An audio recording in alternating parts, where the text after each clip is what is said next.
Welcome to A Peaceful Path, special education legal advocacy for families with children that have special needs. Hello and welcome to A Peaceful Path, special education legal advocacy for families with children that have special needs. I am your host, Kevin Rosenquist, and of course, I am joined by attorney Michelle Becker. Michelle, welcome back. Great to see you. Good to see you too, Kevin. Thanks for having me back again. Absolutely. So we talked a lot about 504 last episode. We're going to really kind of focus on breaking down that IEP process now. So let's just start at the basics, kind of like what we did with the 504. What exactly is an IEP and why is it such a critical document for students with disabilities? So an IEP, Individualized Education Program, is the roadmap for how a school district supports your kid at school. Once your kid has been identified as a kid eligible for special education services due to 13 different qualifying eligibilities, there's only 13 out there, and if your kid qualifies, an IEP is developed by an IEP team. There's generally a variety of people on your IEP team depending upon what your kid's needs are. For example, there's definitely an administrator, like a principal or a district person. There's a general ed teacher, a special ed teacher, and the parent. And then, of course, you have the school psychologist who conducts the psychoeducational evaluation. We spoke in earlier segments about the assessment data. It's called a psychoeducational evaluation, determines various levels of functioning, as well as maybe you've had a speech and language assessment, occupational therapy assessment, physical therapy, adaptive PE. Depending upon what your kid's particular disability is and needs that your kid has, any one or all of these assessments could be conducted.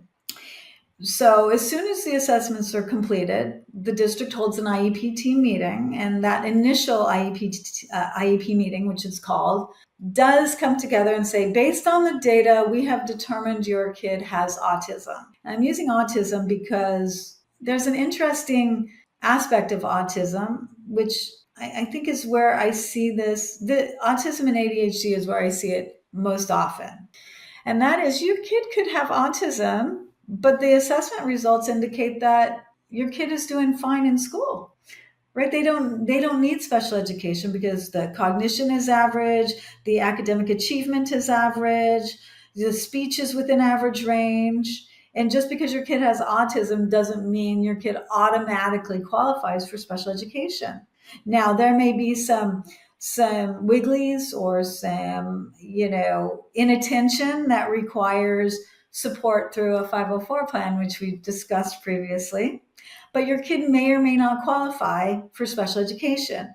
That eligibility is determined during that initial special education meeting, IEP meeting. Once eligibility is determined, you go through and you kind of define the present levels of performance across a variety of areas.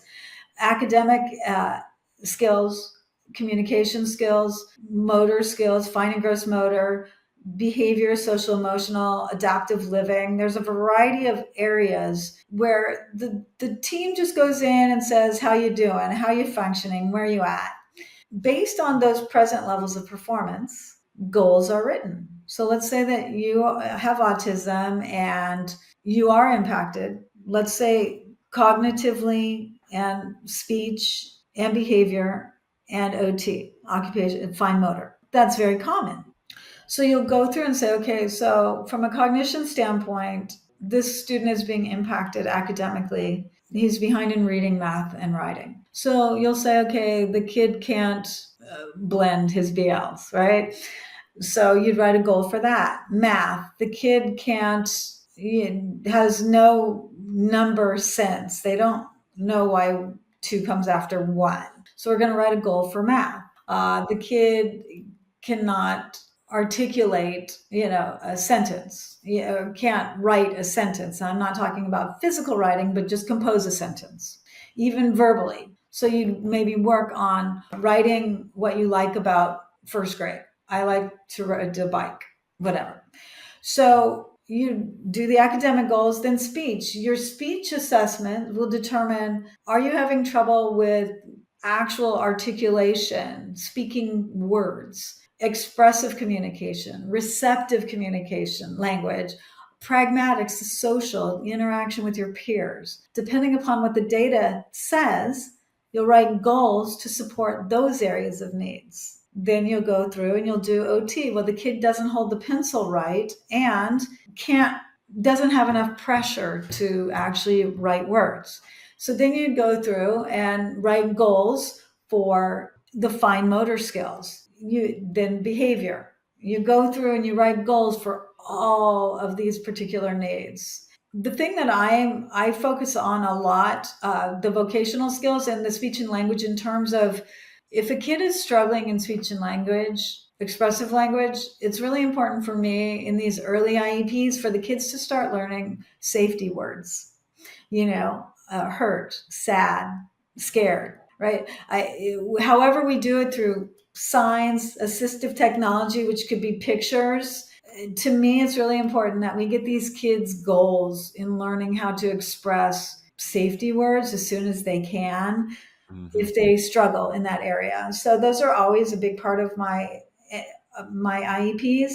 But basically, you write all of these goals and then you talk about what supports. Using the fine motor skills, for example, maybe the kid needs lined paper, so we get an accommodation for lined paper. Maybe they need bigger pencils, right? Maybe they need darker lead, or something, because they have light touch. So we accommodate the different aspects of their disability that will also support them in achieving their goals. And after we've kind of gone through all that, each service provider comes through and says, I think I'm going to need 60 minutes a week of speech to achieve these goals. So then in the IEP, there's what's called the service grid that says speech, 60 minutes a week.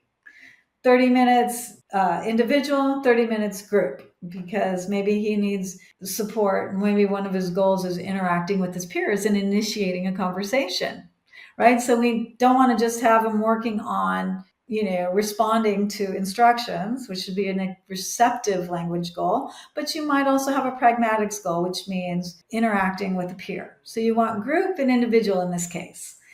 And then behavior. What are the behaviors? What do we need to address? And so you may have the behavior interventionist say, he needs a one-to-one aid based on everything. And he needs, behavior intervention supervision for 60 minutes a month.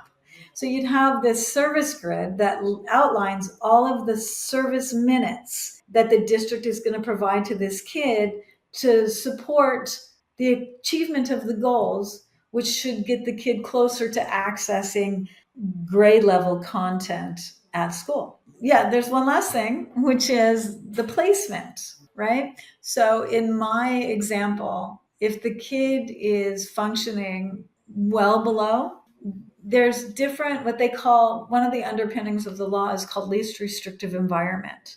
The law requires that a disabled kid be educated next to his typical peers as much as possible. And really, that's where, parents kind of get confused with this inclusion thing. My kid's in an inclusion class.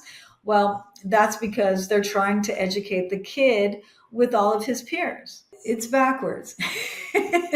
Basically, it's the kid who has determined that IEP team and the assessment results and the kid's current level of performance allows that kid to be in that class. It's not some school district saying, we're an inclusion class. The kid is included because the IEP team has determined he can be included. Right. That's his level of need. And then from there, maybe the kid needs to be pulled out for reading and math. So then there's next tier, which is, RSP. That's what it's known as, resource, where you go outside and you practice your reading and then you come back and you're back and forth all day. And then there's a thing called a special day class, where the kid is in a class with kids with disabilities, but they're still on campus with general ed peers. So they have lunch with their peers. They go to assemblies with their peers. And then further down the line, further up the line of more restrictive, is non-public schools, which is not a private school. It's a state designated special education school for kids that need to be there rather than a general education population campus. And then they go spend their time on that campus, but they have no access to typically functioning peers. So it's pretty restrictive. Yeah, I would say so. Yeah, but the IEP team is the one that determines that placement. So we have where the kid is going to be educated, how the kid is going to be educated, what the services are going to be, what the goals are going to be, but then they have to implement it. It's one thing to have this beautiful IEP. It's another thing for the district to actually do it. And that's kind of where litigation happens. Are they doing what they said they do? Or does the parent disagree with any piece of this? The district says, no, the kid needs to be in, non-public school. And the parent's like, no, I want my kid to be on campus. Well, they have a right to sue and let a judge decide. And that is where litigation, I think, is probably most meaningful. Because if a school district is like, no, we want to dump your kid in this offsite place. I mean, that's how the parents are interpreting it. And the parents are like, no, my kid has a right to be with their peers. I tell parents all the time, let's go look. You may be surprised. We got to look. You can't just say no.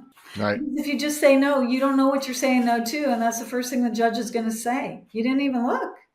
So explore all your options. You have the right to give informed consent, which means you get tours, which means you can tour these schools. You can ask questions. You can proactively participate in all of these decisions. If it's no, it's no, but no means litigation. So be careful what you wish for. And if you can do it and you're right and you fight, you'll win. How involved are the parents in the actual decision making on how the programs and the goals sort of play out? So the law requires they be very involved. And when you bring me in, when a lawyer comes in, parents are driving the ship, right? It's not that and what I mean by that is if you're bringing in an advocate who kind of knows what to do, I think that the districts are happy with somebody coming up with solutions that may be different than what they're used to doing. And maybe you can help ease the fieriness of a parent who's a little overwhelmed and a little scared and a little confused and maybe frustrated. And so you can act as a buffer there and kind of help make them feel better. And that helps everybody. It does help everybody because, you can have cases that you think, this is totally a violation. No. And then you turn out, once you meet with the school district and you're like, well, that was a good point. That makes sense. And as a lawyer, your job is to zealously advocate for your client, but that doesn't mean just doing what your client wants. That means doing the thing that's going to meet their needs. And if their need, let's just say their need was, I want my kid on a gen ed campus no matter what. Well, I would say my job is to be your counselor and your lawyer and give you good advice. And here's my advice based on everything that I know. And I have been known on many occasions to say, look, get a second opinion. I'm just a lawyer. This is education stuff. I know what I know, and I think I'm right. But you always, when you hire a lawyer, you have a right to get a second opinion. You get a second opinion if one doctor that you just met for the last 2 months told you had cancer. You go get a second opinion. So go get a second opinion. I'll go with you. Like you're not anchored to me for life. If you don't agree with your lawyer, go get a second opinion. Yeah. And I think I think some do. Some have, and some have decided to go with the other lawyer. Yeah. That's fine too, right? No, it's okay. Yeah. Ultimately, what I want is to meet the parents' needs and hook the kid up. I mean, to me, my job is the parents are my boss, right? When I take on a client, I'm working for them. But if my counsel doesn't agree with them, that's okay. Yeah. So I'm all for the kid, and parents are too.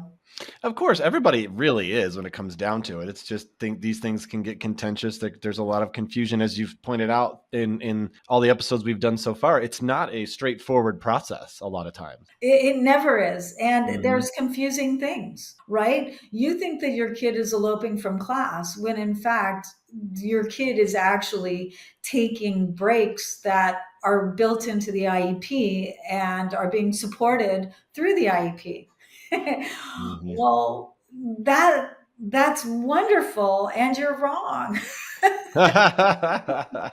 So it's just there's a lot of fine details, but it's really not that complicated. It's way more common sense. It's just emotions, like you said. People get Yeah. wrapped up in the emotions, and it just that's what derails it more than anything, because it's the parents' precious children. Yeah, and you can't relate to that until you have kids. I know I didn't relate to that until I had my own kid, and then it's like, yeah, and I'm not a helicopter parent by any means, and he's only 4, so it's but still, like, yeah, you take things more personally. Yeah. You just kind of naturally take it personally, and you wanna you know that you're going to do everything you can for your kid to be successful and be the best person he can be or she can be, and that can drive some pretty big emotions and a Yes. lot of passion. Yes, you are right about that. All right. Well, thank you very much for joining us on A Peaceful Path, Special Education Legal Advocacy for Families with Children that have Special Needs. To connect with Michelle, visit michellebeckerlaw.com. And don't forget to like and subscribe to our channel. Michelle, so great having you here. Thanks so much for the conversation. Thanks so much for having me, Kevin. Thanks for watching. Be sure to hit that like and subscribe button and leave us a review in the comments.